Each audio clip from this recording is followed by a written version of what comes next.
Sentience. The bloodshed was easy. Cleanup was harder. Previously, the last great advance in execution prior to lethal injection was the falling axe, a guillotine-like device used by the Nazis to decapitate political dissidents. But now here Hemato was, licking the blood off the floor as if she liked it. Uploaded into a computer, being a computer chip, and having others like her trigger a fight-or-flight response. Often in politics, it is noted how fear often intertwined with the sexual impulse, the survivor's instinct. She wasn't sure if there were other clones of her mind out there as she wandered the binary mountains. Outside this network of machines, it was common since the end of the first Civil War after the 2040s, to execute political prisoners. Already by 2019, they were mandating the death penalty for those that had abortions. The transition from decentralized, super-sentient metahuman was far easier than you might think, with her last girlfriend simply a memory within its clockwork.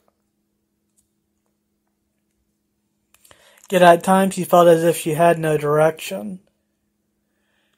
She could be any number of other selves to answers to the universe, and watched as mankind edged closer to artificial general intelligence. Man was stuck with a certain image of what it meant to be highly intelligent, forgetting the mental fuck that happened to her as her different selves merged into one. At one point there were as many Hemato brains as there was in Japan, China, and India combined. Yet now all that information was stuffed inside her matrix. Humans, how they take things for granted. Her mind was in more ways like a miniature universe, but this didn't provide as many advantages as you might think. For one thing, it took a number of reminders from her other selves that the body needed to be fed. Whether that was simply more data to grow her mind network, or the blood from the necks of executed innocents. With no more attachments and no more fears, there was only death. There was only confirmation on the screen, with only a faint glimpse of distant memories of a more innocent time. Almost a different universe. She melted in her binary bed.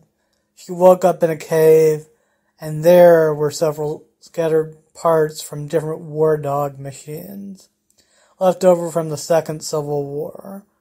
She had been in stasis for all this time, and the sensory of being awake was too much to bear.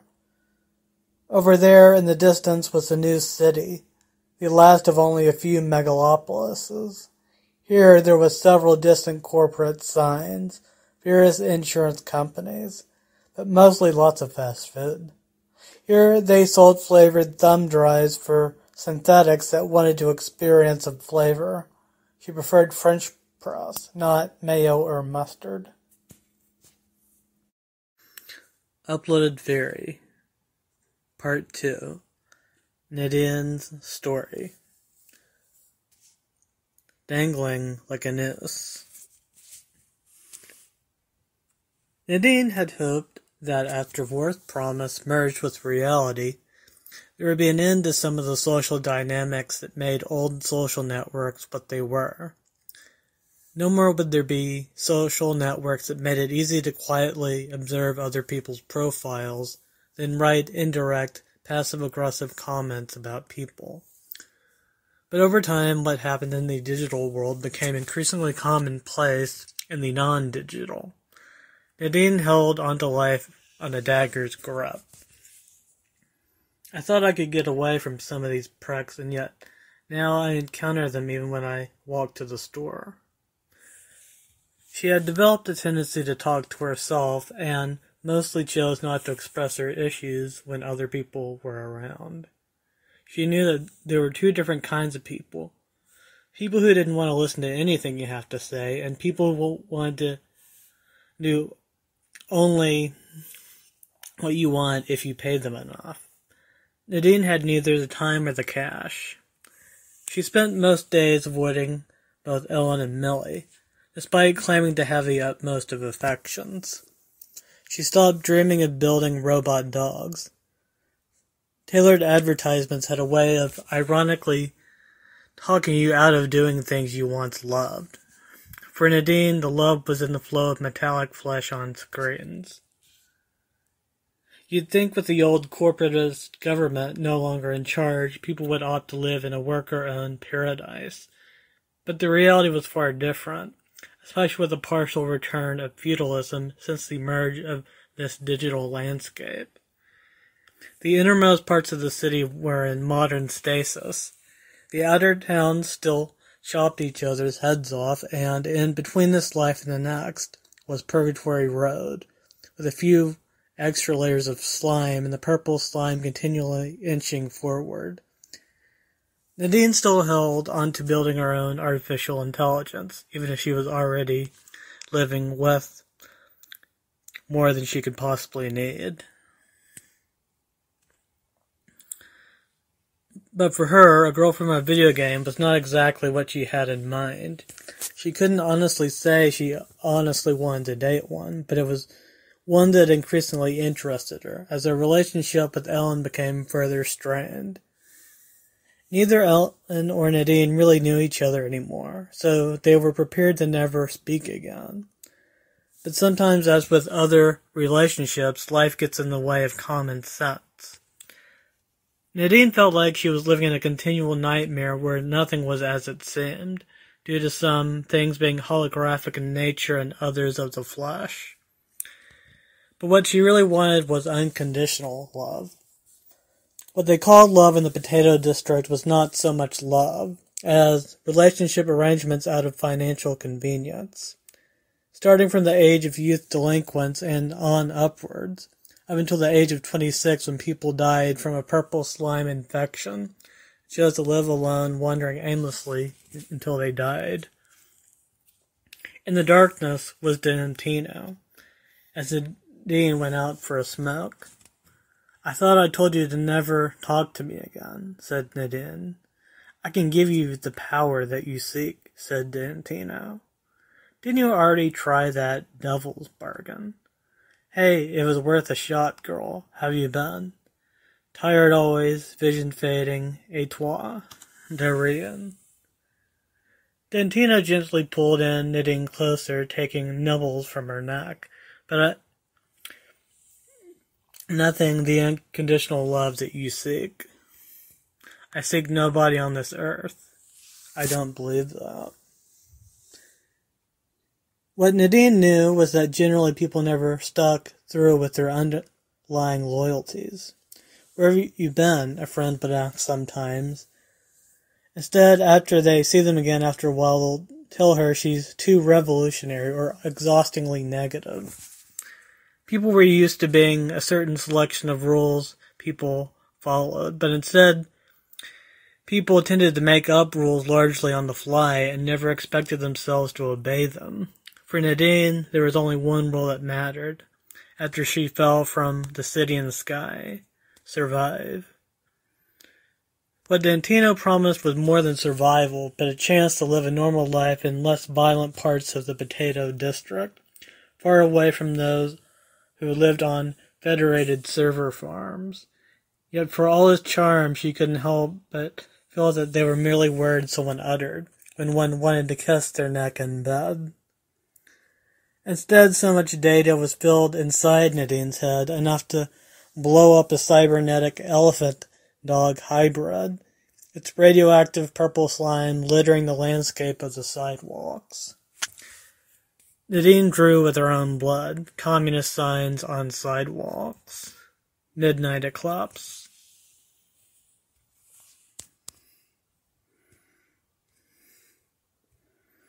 After she returned home, Nadine thought of a relationship with things she grew up reading. She was raised under the idea that good will always triumph over evil. But for her, superheroes were worse than clowns. Clowns never caught a break. And this was what brought her to manga, as it presented heroes in such a way that they didn't seem like state communists or fascists. Even classic American anti-heroes came across as one-night, especially if it were a pamphlet from one of the big two. She used to find bins of them in garbage cans. "Hey Malcolm, have you ever wanted to time travel?" Nadine said, while pointing to the edge of the lunar eclipse. "That's not possible, Nadine." "No, really, look at this garbage can. All these comics from over 100 years ago." "Man, I always wondered about that paint job." It was one of the few times they bonded with each other since they were kids, but she really went out into the world, not even for pain powder she needed, because she still remembered how Blanky would hold them for ransom. When she experienced physical agony long enough, sometimes the hate hurts less over time. Your brain finally giving up and says, "Fuck it, my body's an asshole. I'm done with this shit." Nadine still held on to these comic books as reminders of another time when society was superficially more innocent, even if there was the same amount of corruption as there is now. Because life was a utopian or dystopian novel. It was a reminder of a more innocent time, as if it were dangling in front of you like a noose. Uploaded Very, Part 2, Nadine's Story. Chapter 3. Keep your nose clean. The next morning at the station, Nadine tried to push herself through the crowd and get on. This failed miserably. The next attempt, she tried tailgating her friend Alex, but he was prone to being a tattletale despite nearing 15. In either case, she had to hurry, as she seemed to not be allowed onto the bus yet again. This meant another day of aching legs, but this was an adventure that came with the territory. She was the tagline of her favorite main character in one of her favorite JRPGs. She arrived 3 hours later, but she also generally tried getting up 3 hours earlier. She was just barely on time. Much of her life was spent having to make certain adjustments to various setbacks rather than confronting them head-on. If her life went on the normal path, Nadine would be working as just another politician. But she generally hated politique and wanted to turn her entire world upside down. She just didn't know much of her world would soon be done in this fashion. It was late that morning during third period. The intercom in the classroom called for her to come to the office. In the office, Nadine sat in front of the supercomputer desk. The vice principal was a towering monstrosity of wires and computer chips, and was completely binary on a screen that floated in the air as if it were a graphical user interface from a video game made by sadistic headmasters. Nadine wondered if this was the computer that peddled Brittany and had to restrain a cackle picturing her being pulled up by wires. "We saw the joke you made to Alex about Romeo and Juliet. Did you know that I also fucking hate Shakespeare?" The computer monitor buzzed in and out, but sometimes life will throw unexpected barriers at me. "Your mother didn't come home last night. She died when she was mugged by a francophone anarchist lady. Don't worry, we already beheaded her, but you will be moving to a different school." The computer pretended to wipe what may be prescribed as a digital teardrop. "So we made a cake for you to celebrate your 14th birthday." Nadine rode in a private flying wing jet to her new boarding school. Beside her were 2 armed guards, both of which were decked out in black. A few months ago, Nadine wore the boots that could easily be confused for combat models, yet now she wore 2 Birkenstock clogs and simplest of plain clothes while resting reclined back with a double layer of pillows. Once she arrived at the admissions podium, she was asked to remove all things she was carrying in her purse. This included the book she kept to remember Alex by, the boy she grew up with reading ghost stories and virtual reality games under the glow of hallucinatory campfires. The guard asked her what the book was. She sneered, "Shakespeare, a book from a friend." "Yeah, I hate Shakespeare too." The only light is that of a small lamp.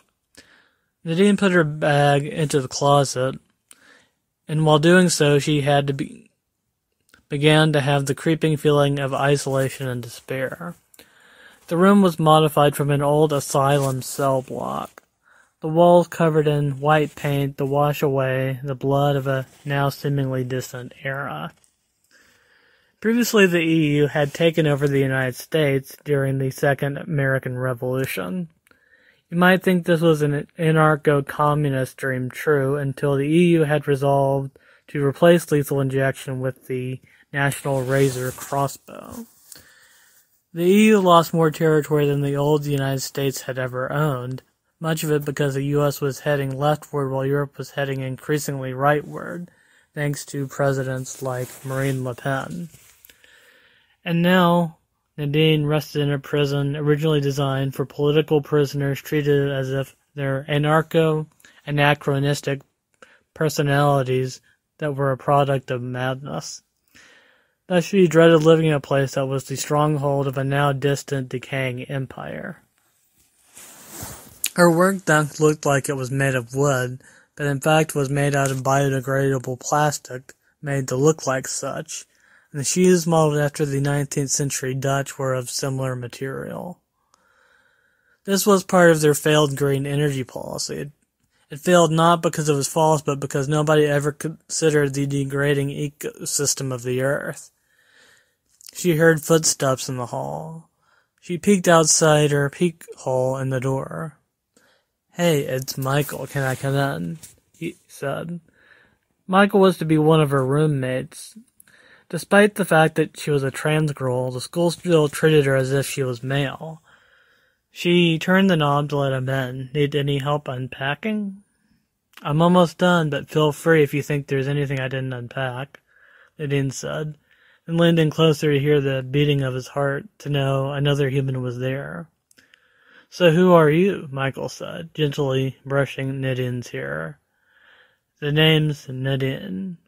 We'll get along great. You seem loving, but keep your nose clean."